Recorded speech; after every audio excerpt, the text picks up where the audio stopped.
เฟอแซ่บเฟอเวียดนามแซ่บๆอยู่ประเทศจีนท่านผู้ชมโดยมื้อนี้ข้อยพามากินเฟอแซ่บเนาะร้านนี้เด้อที่หนึ่งเนาะโฟเวียดนามเนาะเย่หนานเฟิ่นเนาะใจเป๋ยหายเนาะอยู่เป๋ยหายเนาะ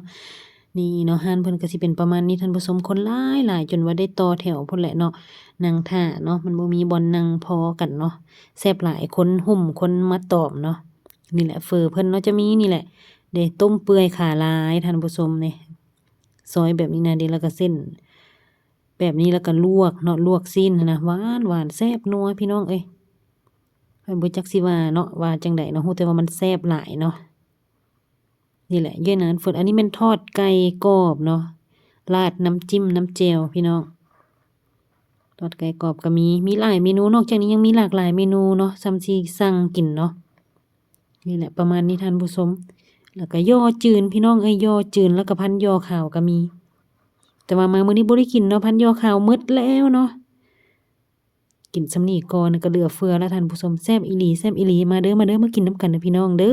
อยอจืนกรอบๆแซ่บๆเนาะนอกจากนี้ก็ยังมีข้าวจี่นะท่านผู้ชมข้าวจี่ปาเต้แต่ว่ามันจะบ่มีปาเต้เนาะข้างในเนาะจะมีปิ้งคอหมูเนาะ